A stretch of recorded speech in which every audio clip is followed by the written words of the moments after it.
Hello everyone and welcome back to my YouTube channel. So friends, आज का जो ये वीडियो लेक्चर है ये बेस्ड है वैलेंस बॉन्ड थ्योरी पे। हमने प्रीवियस लेक्चर के अंदर वर्नर्स कोऑर्डिनेशन थ्योरी कर ली थी और आज के इस वीडियो लेक्चर के अंदर हम देखने वाले हैं सेकंड टाइप ऑफ थ्योरी, यानी कि सेकंड थ्योरी जो कि बॉन्डिंग को एक्सप्लेन करता है कोऑर्डिनेशन कंपाउंड्स में। तो ये थ्योरी है वैलेंस बॉन्ड थ्योरी और इसके बाद यानी कि जो नेक्स्ट वीडियो लेक्चर होने वाला है उसके अंदर हम स्टडी करने हैं द मोस्ट इम्पॉर्टेंट टॉपिक जो कि हमारा क्या है, क्रिस्टल फील्ड थ्योरी। तो वैलेंस बॉन्ड थ्योरी है क्या और इसकी इंट्रोडक्शन क्यों की गई?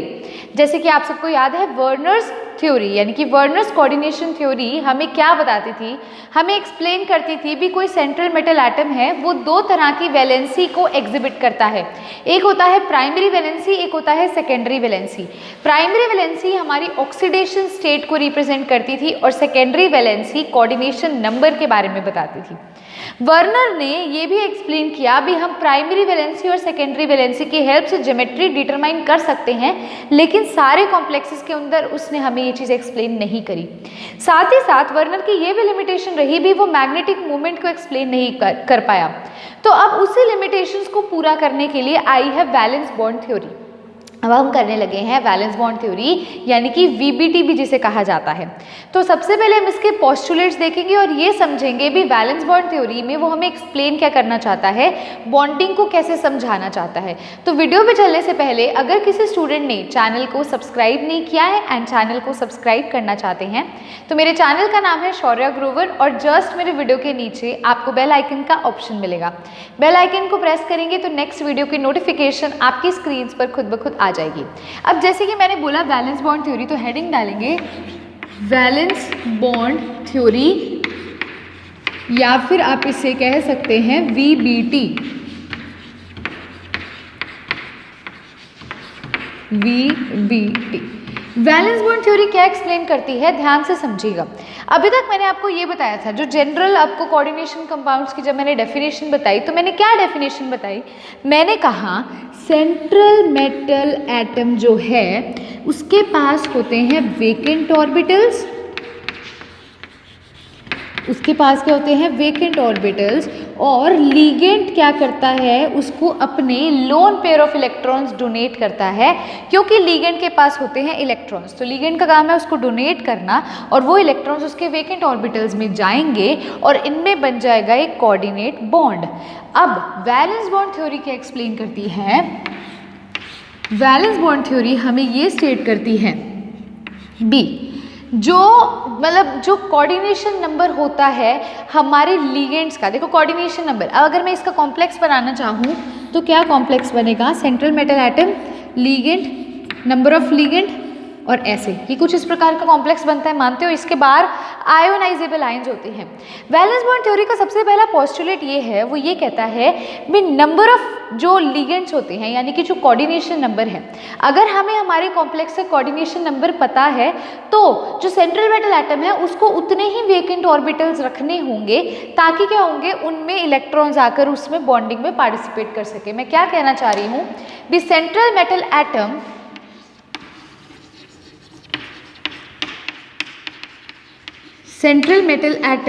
provides vacant number of orbitals according to the provides vacant number of hybridized orbitals, लिखेगा vacant number of hybridized orbitals according to the coordination number of the complex। मतलब अगर कोऑर्डिनेशन नंबर 6 है तो सेंट्रल मेटल एटम क्या करेगा, 6 vacant orbital उसको देगा ताकि वो क्या कर सके, बॉन्ड फॉर्मेशन में पार्टिसिपेट कर सके, ताकि इलेक्ट्रॉन्स उस वेकेंट ऑर्बिटल्स में आकर रह सके। अगर कोऑर्डिनेशन नंबर 4 होगा तो वो उसे 4 खाली ऑर्बिटल्स देगा, 4 हाइब्रिडाइज्ड ऑर्बिटल्स देगा ताकि वहाँ पर क्या हो सके, बॉन्डिंग हो सके। तो आप इस चीज़ को समझिएगा कैसे मैं आपको कहना चाहती हूँ। देखो अगर उसके पास ऑर्बिटल्स ही नहीं होंगे, मान लो उसके पास 2 वेकेंट ऑर्बिटल्स है और कोऑर्डिनेशन नंबर 4 है, तो 4 मतलब जो लिगेंड है वो अपने इलेक्ट्रॉन डोनेट करेंगे तो उसके लिए 4 खाली ऑर्बिटल्स का होना ज़रूरी है। तो सेंट्रल मेटल एटम क्या करता है, जो वेकेंट ऑर्बिटल्स प्रोवाइड करता है वो कितने होते हैं वेकेंट ऑर्बिटल्स, वो किस पे डिपेंड करता है, number of vacant orbital depend करता है नंबर ऑफ कोऑर्डिनेशन नंबर। जितना कोऑर्डिनेशन नंबर होगा कॉम्प्लेक्स का उतने ही central metal atom vacant orbitals provide करेगा। ठीक है, अब स्टूडेंट सेकंड जो इसके अंदर हमारे पास ये आता है भी ऑर्बिटल्स ऑफ लिगेंड, ये तो ये पहला पॉइंट है, ऑर्बिटल्स ऑफ लिगेंड्स ओवरलैप, इस चीज को समझेंगे। अब देखिए, orbitals of ligand overlap with the vacant hybridized orbitals, overlap with the vacant hybridized orbitals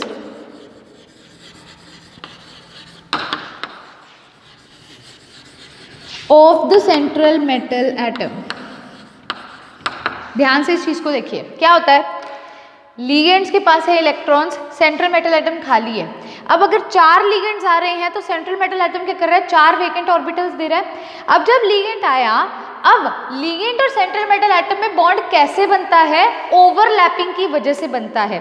overlapping किनके बीच में होती है, ओवरलैपिंग होती है बिटवीन सेंट्रल मेटल एटम के ऑर्बिटल्स और लिगेंड के ऑर्बिटल्स। तो देखिए, orbitals of ligand overlap with the vacant hybridised orbitals of central metal atom and form the coordinate bond, और उनमें बन जाता है कोऑर्डिनेट बॉन्ड।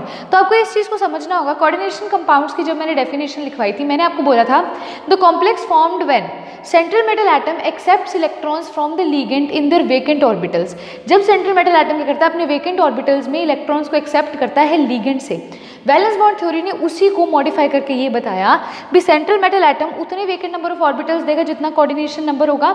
सेकंड, जब उन दोनों के बीच में बॉन्ड बनेगा तो ओवरलैपिंग की वजह से बनेगा। अब ओवरलैपिंग किनके बीच में होगी, सेंट्रल मेटल एटम के हाइब्रिडाइज्ड ऑर्बिटल्स और लिगेंड के ऑर्बिटल्स के बीच में। तो इन दोनों के बीच में ओवरलैपिंग होगी और बॉन्ड की क्या होगी, फॉर्मेशन होगी। अब देखिए डियर स्टूडेंट्स, थर्ड जो हमारा इसके अंदर पॉइंट आता है वैलेंस बॉन्ड थ्योरी का, भी हम वैलेंस बॉन्ड थ्योरी की हेल्प से ज्योमेट्री और हाइब्रिडाइजेशन को भी प्रिडिक्ट कर सकते हैं। So we can also predict the hybridisation and geometry with the help of coordination number. अगर हमें कोऑर्डिनेशन नंबर पता है तो हम ज्योमेट्री भी बता सकते हैं कॉम्प्लेक्स की। भी कॉम्प्लेक्स कैसा होगा, ऑक्टाहेड्रल होगा, टेट्राहेड्रल होगा, स्क्वायर प्लेनर होगा, किस प्रकार से होगा, और साथ ही साथ हम क्या बता सकते हैं, उसकी हाइब्रिडाइजेशन भी बता सकते हैं। ठीक है, अब फटाफट से पहले इसको नोट करिए, मैं थर्ड पॉइंट को इन डिटेल आपको एक्सप्लेन करती हूँ। हाँ जी डियर स्टूडेंट्स, अब देखिए मैंने क्या किया है, मैंने आपको ये बताया है, जैसे अभी लास्ट पॉइंट क्या था, थर्ड पॉइंट भी कोऑर्डिनेशन नंबर की हेल्प से हम ज्योमेट्री और हाइब्रिडाइजेशन को प्रिडिक्ट कर सकते हैं थ्रू वैलेंस बॉन्ड थ्योरी। तो अगर वैलेंस बॉन्ड थ्योरी ने जैसे कि बोला जितना कोऑर्डिनेशन नंबर होगा उतने ही उसे लिगेंड्स, मतलब जो सेंट्रल मेटल एटम है, उतने ही उसे वेकेंट ऑर्बिटल्स प्रोवाइड करने होंगे। तो अगर कोऑर्डिनेशन नंबर 2 है तो हमारी ज्योमेट्री होती है लीनियर, ये आपने केमिकल बॉन्डिंग में भी देखा होगा, लेकिन यहाँ पर भी वीबीटी की हेल्प से इन डिटेल हम देखने वाले हैं भी कैसे ज्योमेट्री को प्रिडिक्ट करता है कॉम्प्लेक्सेस के केस में। हमने केमिकल बॉन्डिंग के अंदर सिंपल एग्जाम्पल्स लिए थे, लेकिन यहाँ पर क्या है, हम कॉम्प्लेक्स कंपाउंड्स के अंदर देखने वाले हैं। तो अगर आपका कोऑर्डिनेशन नंबर 2 है तो ज्योमेट्री होगी लीनियर और हाइब्रिडाइजेशन होगी एसपी। अगर आपका कोऑर्डिनेशन नंबर 3 है तो ज्योमेट्री होगी ट्राइगोनल प्लेनर और हाइब्रिडाइजेशन होगी sp2। अगर आपका कोऑर्डिनेशन नंबर 4 है तो आपकी ज्योमेट्री होगी टेट्राहेड्रल और टेट्राहेड्रल के लिए होगी sp3।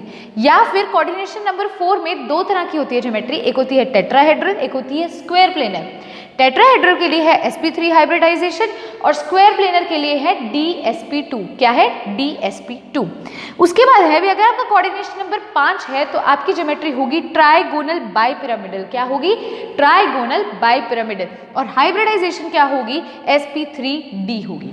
और यदि आपकी कोऑर्डिनेशन नंबर 6 है तो आपकी ज्योमेट्री होगी ऑक्टाहेड्रल और आपकी हाइब्रिडाइजेशन होगी sp3d2।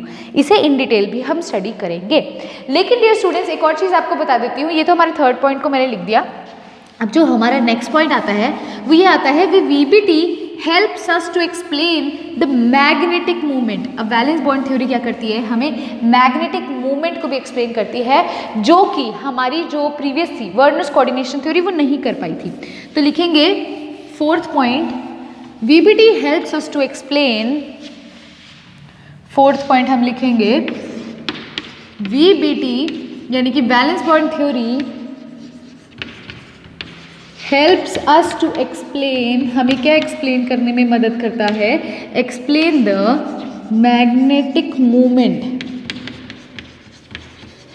कैसे, देखिए मैग्नेटिक मोमेंट कैसे निकालते हैं, mu is equals to root n+2 और यूनिट होती है बोहर मैग्नेटॉन।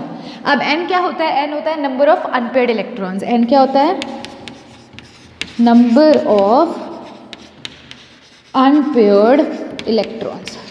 अब देखिए डियर स्टूडेंट्स, नेक्स्ट इसके अंदर जो हमारा पोस्टुलेट है या मैं कहूँ भी VBT ने हमें एक्सप्लेन किया है, that is about magnetic behaviour. Magnetic behaviour के बारे में भी VBT ने हमें एक्सप्लेन किया है। मैग्नेटिक बिहेवियर का मतलब क्या है, मैग्नेटिक बिहेवियर का मतलब है पैरामैग्नेटिक और डायामैग्नेटिक। पैरामैग्नेटिक केस कब होगा, जब अनपेयर्ड इलेक्ट्रॉन्स प्रेजेंट होंगे। अगर अनपेयर्ड इलेक्ट्रॉन्स प्रेजेंट हैं तो वो कहलाता है पैरामैग्नेटिक, तो वो क्या कहलाता है, पैरामैग्नेटिक। और अगर अनपेयर्ड इलेक्ट्रॉन्स नहीं हैं, पेयर्ड इलेक्ट्रॉन्स प्रेजेंट है, तो वो कहलाता है डायामैग्नेटिक। तो VBT ने हमें ये भी एक्सप्लेन करने में क्या किया, हेल्प किया। तो वैलेंस बॉन्ड थ्योरी ने देखिए वर्नर कोऑर्डिनेशन की तो सारी चीज़ें जो है वो एक्सप्लेन कर दी, उसकी जो लिमिटेशंस थी उसे एक्सप्लेन कर दिया। अब VBT ने और भी एक चीज़ दी, VBT ने क्या बताया, हमें टाइप्स ऑफ लिगेंड्स के बारे में बताया। तो हेडिंग डालेंगे VBT ऑल्सो एक्सप्लेन्ड, 6 पॉइंट डाल के लिख लीजिएगा, VBT also explained us about types of ligands. इसने हमें ये बताया भी लिगेंड्स जो है बेसिकली, लिगेंड्स जो है हमारे बेसिकली वो दो तरह के होते हैं। एक होते हैं स्ट्रॉन्ग फील्ड लिगेंड, एक होते हैं हमारे weak field ligands.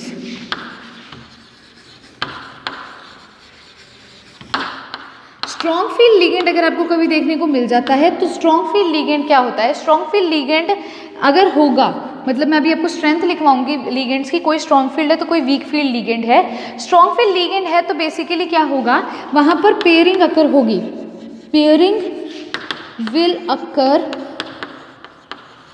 In the case of strong field ligand, in the case of strong field ligand. ये आगे जाके आपको इन डिटेल समझाऊंगी, फिलहाल के लिए इतना लिखिए भी। लिगेंड्स को भी इसने एक्सप्लेन किया भी दो तरह के होते हैं, एक होते हैं स्ट्रॉन्ग फील्ड लिगेंड, एक होते हैं week field ligand. Strong field ligand वो लिगेंड होते हैं जिसमें पेयरिंग अकर करती है, तो pairing will occur in the case of strong field ligand.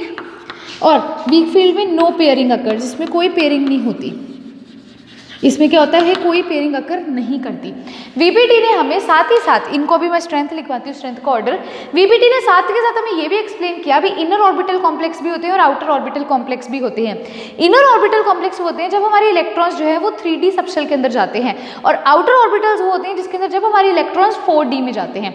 इसको भी इन डिटेल में आपको बताऊंगी, फिलहाल के लिए आप इतना लिखेंगे। अभी पहले मैंने आपको बताया भी VBT क्या होती है। वैलेंस बॉन्ड थ्योरी हमें ये बताती है भी सेंट्रल मेटल एटम जो है बेसिकली वो उतने वेकेंट ऑर्बिटल्स प्रोवाइड करता है जितना कोऑर्डिनेशन नंबर होता है कॉम्प्लेक्स का। सेकेंड चीज उसने बताया, जब उन दोनों के बीच में बॉन्ड फॉर्म होता है यानी कि कोऑर्डिनेट बॉन्ड बनता है तो वो ओवरलैपिंग की वजह से होता है। ओवरलैपिंग किनके बीच में होती है, हाइब्रिडाइज्ड ऑर्बिटल के बीच में होती है और वेकेंट ऑर्बिटल्स के बीच में होती है। उनके बीच में मतलब लिगेंड वाले में और सेंट्रल मेटल एटम के ऑर्बिटल्स के बीच में ओवरलैपिंग होती है, जिससे बनता है कोऑर्डिनेट बॉन्ड। फिर हमने देखा भी कोऑर्डिनेशन नंबर की हेल्प से हम ज्योमेट्री को भी डिटरमाइन कर सकते हैं, हाइब्रिडाइजेशन को भी प्रिडिक्ट कर सकते हैं। मैंने एक आपको टेबल बना के दिखाया।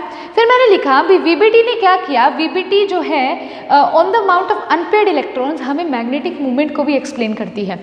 अनपेयर्ड इलेक्ट्रॉन्स की हेल्प से हमने एक फॉर्मूला बताया मैग्नेटिक मूवमेंट का। फिर हमने ये बताया भी इसने मैग्नेटिक नेचर को भी एक्सप्लेन किया भी कौन सा कंपाउंड पैरामैग्नेटिक होगा और कौन सा डायामैग्नेटिक होगा। अब मैंने आपको बताया भी VBT ने साथ ही साथ लिगेंड्स के कैरेक्टरिस्टिक को भी एक्सप्लेन किया भी लिगेंड्स दो तरह के होते हैं, एक होता है स्ट्रॉन्ग फील्ड लिगेंड, एक होता है week field ligand. Strong field ligand वो होता है जिसमें पेयरिंग अकर करती है, वीक फील्ड वो होता है जिसमें पेयरिंग नहीं होती है। इस कंसेप्ट को मैं आपको आगे जाके बताऊंगी अप्लाई करके भी पेयरिंग कैसे अकर करवाएंगे और पेयरिंग कैसे अकर नहीं करवाएंगे। अब आप हेडिंग डालेंगे स्ट्रेंथ ऑफ लिगेंड्स। क्या डालेंगे, स्ट्रेंथ ऑफ लिगेंड्स। हाँ जी डियर स्टूडेंट्स, अब आता है order of strength of ligand. अब एक बार देख लो, पहले मैंने अभी आपको बताया अभी स्ट्रॉन्ग फील्ड लिगेंड कौन से होते हैं, वीक फील्ड लिगेंड। देखो स्ट्रॉन्ग फील्ड लिगेंड वो होते हैं जिसमें इलेक्ट्रॉन को डोनेट करने, लिगेंड का काम क्या होता है, इलेक्ट्रॉन को डोनेट करना, है ना। तो स्ट्रॉन्ग फील्ड लिगेंड वो होंगे जिसमें इलेक्ट्रॉन को डोनेट करने की टेंडेंसी ज़्यादा होगी। वीक फील्ड लिगेंड वो होंगे जिसमें इलेक्ट्रॉन को डोनेट करने की टेंडेंसी कम होगी। ये होते हैं strong field ligand and week field ligand. अब स्ट्रेंथ कैसे याद करनी है, ये है हमारा वीक फील्ड लिगेंड, मतलब इनकी इलेक्ट्रॉन को डोनेट करने की टेंडेंसी कम है, और ये है हमारे स्ट्रॉन्ग फील्ड लिगेंड जिनकी इलेक्ट्रॉन को डोनेट करने की टेंडेंसी ज़्यादा है। याद देखो कैसे करोगे आप इसको, मतलब ऐसे ऑर्डर इनका इंक्रीज होता जा रहा है। बीच में है वाटर, वाटर के बाद जितने भी लिगेंड्स आएंगे वो स्ट्रॉन्ग फील्ड आएंगे, और वाटर से पहले जितने भी होंगे वीक फील्ड लिगेंड होंगे। तो अब आपको मैंने क्या बोला, स्ट्रॉन्ग फील्ड लिगेंड जब भी आएगा, अब देखो आप क्या करने वाले हो आगे, क्रिस्टल फील्ड स्प्लिटिंग में क्या होता है, आप ना डायग्राम बनाओगे, जैसे डी ऑर्बिटल बनाते हैं ना 5 ऑर्बिटल, उसमें इलेक्ट्रॉन्स फिल करोगे। तो जब आप इलेक्ट्रॉन्स फिल करोगे और आप स्प्लिटिंग करके दिखाओगे ना, अगर स्ट्रॉन्ग फील्ड लिगेंड होगा, मतलब नीचे वालों में से कोई भी एक होगा, तो पेयरिंग करके दिखाओगे इलेक्ट्रॉन्स की। और अगर स्ट्रॉन्ग फील्ड नहीं है, वीक फील्ड है ना, तो पेयरिंग नहीं करोगे। आगे जाके अभी क्वेश्चन भी आपको करवाऊंगी, आपको क्लियर हो जाएगा। तो आप इस चीज़ को एक नोट करेंगे, ये तो नॉर्मल आपको ऐसे ऑर्डर मैंने दे ही दिया है। वाटर के बाद स्ट्रॉन्ग फील्ड शुरू होता है। यहाँ पर आप देखो NH3 और पायरिडीन का इक्वल होती है स्ट्रेंथ, ठीक है। ऐसे ही जो इथाइलिन डायमाइन है, EN है, उसकी डायपायरिडीन जैसे सेम होती है, इक्वल होती है स्ट्रेंथ। तो ये ऑर्डर आप नोट करेंगे स्ट्रेंथ का, लिगेंड्स का, ठीक है। अब आप क्या देखने वाले हैं स्टूडेंट्स, अब आप देखने वाले हैं अभी आउटर ऑर्बिटल कॉम्प्लेक्स क्या होता है और इनर ऑर्बिटल कॉम्प्लेक्स क्या होता है, जो कि VBT ने एक्सप्लेन किया है। हाँ जी स्टूडेंट्स, अब आता है सम पॉइंट्स रिगार्डिंग लिगेंड्स। अभी जो मैंने आपको बताया, हालांकि मैं अभी आपको इनर ऑर्बिटल और आउटर ऑर्बिटल कॉम्प्लेक्स बताने वाली थी, तो एक बार पहले इसको नोट कर लीजिए। कुछ पॉइंट्स जो लिगेंड्स के बारे में आपको पता होना चाहिए। अब आपको ये तो पता है स्ट्रॉन्ग फील्ड लिगेंड क्या होते हैं, जिसके पास इलेक्ट्रॉन को डोनेट करने की टेंडेंसी ज़्यादा होती है, और वीक फील्ड क्या होते हैं, जिसको इलेक्ट्रॉन की डोनेट करने की टेंडेंसी कम होती है। कुछ पॉइंट्स क्या हैं, भी देखो, in the presence of strong field ligand, अगर स्ट्रॉन्ग फील्ड लिगेंड है तो इलेक्ट्रॉन गेट्स पेयर्ड, मैंने बता दिया ना, पेयरिंग अकर करेगी स्ट्रॉन्ग फील्ड लिगेंड में। सेकंड पॉइंट लिखेंगे, NH3 generally act as strong field ligand. हमने अभी जो स्ट्रेंथ देखी उस पर देखा होगा NH3 स्ट्रॉन्ग फील्ड लिगेंड है, लेकिन अगर Cr+2 सेंट्रल मेटल एटम है, Mn+2 है, Fe+2 है, या फिर CO+2 है, तो NH3 वीक फील्ड लिगेंड का काम करेगा। SFL का मतलब स्ट्रॉन्ग फील्ड लिगेंड, WFL का मतलब वीक फील्ड लिगेंड। तो ये ध्यान रखना है, NH3 जनरली तो स्ट्रॉन्ग फील्ड लिगेंड है, लेकिन अगर आपको Cr+2, Mn+2, Fe+2, CO+2 देखने को मिलता है, तो it act as a weak field ligand, ठीक है। नेक्स्ट देखिए, F negative generally weak field ligand का काम करता है, लेकिन अगर सेंट्रल मेटल एटम Ni+2 आ जाता है, Ni+2 आ जाता है, तो वो स्ट्रॉन्ग फील्ड लिगेंड की तरह काम करेगा। अब मैं ये क्यों बोल रही हूँ भी वो इसकी तरह काम करेगा, उसकी तरह काम करेगा, स्ट्रॉन्ग फील्ड लिगेंड है तो पेयरिंग है, वीक फील्ड लिगेंड है तो पेयरिंग नहीं है। तो इस चीज़ का ध्यान रखना है, मतलब कब पेयरिंग होनी है, कब पेयरिंग नहीं होनी है, किस पर डिपेंड करता है, भी लिगेंड कैसा है, स्ट्रॉन्ग फील्ड है या वीक फील्ड है। अब देखो लास्ट ईयर भी अगर 4D या 5D सीरीज का कोई भी आ जाता है सेंट्रल मेटल एटम, कोई भी 4D या 5D सीरीज का, तो जितने भी लिगेंड्स हैं, लिगेंड्स की बात करूँ, कोई भी आ जाना, तो लिगेंड सारे के सारे स्ट्रॉन्ग फील्ड लिगेंड का काम करेंगे, कोई टेंशन ही नहीं। अगर कोई वीक फील्ड लिगेंड होगा भी स्ट्रेंथ के अकॉर्डिंग, तो भी वो स्ट्रॉन्ग फील्ड लिगेंड की तरह काम करेगा, अगर 4D या 5D सीरीज है तो, ठीक है डियर स्टूडेंट्स। वीडियो को पॉज करके उसको नोट करोगे। अब हाँ जी स्टूडेंट्स, जो मैं अभी आपको एक चीज़ बोल रही थी, इनर ऑर्बिटल कॉम्प्लेक्स और आउटर ऑर्बिटल कॉम्प्लेक्स, वो बेसिकली है क्या, समझो। अभी मैंने आपको कोऑर्डिनेशन नंबर बताया ना, 2, 3, 4, 5, 6, है ना। मैंने आपको बोला अभी VBT हमें ज्योमेट्री एक्सप्लेन करती है, तो जब कोऑर्डिनेशन नंबर 6 होता है ना, तो 2 तरह की हमें ज्योमेट्री देखने को मिलती है बेसिकली, मतलब ऑक्टाहेड्रल होती है, लेकिन उसके अंदर आपको 2 तरह की हाइब्रिडाइजेशन देखने को मिलती है, एक होती है इनर ऑर्बिटल, एक होती है आउटर ऑर्बिटल। तो वो कंसेप्ट जो है हम नेक्स्ट वीडियो के अंदर देखेंगे, यानी कि वैलेंस बॉन्ड थ्योरी पार्ट 2 के अंदर देखेंगे।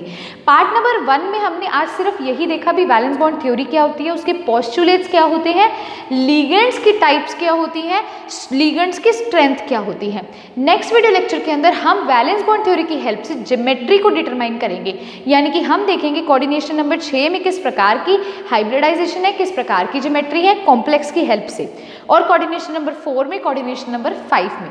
सो अगर आज का वीडियो लेक्चर आपको अच्छा लगा है तो लाइक ज़रूर करना है, बहुत अच्छा लगा है तो कमेंट करना है, शेयर करना है, और अगर किसी ने चैनल को सब्सक्राइब नहीं किया है तो चैनल को भी सब्सक्राइब करना है। Thanks a lot dear students, have a good day.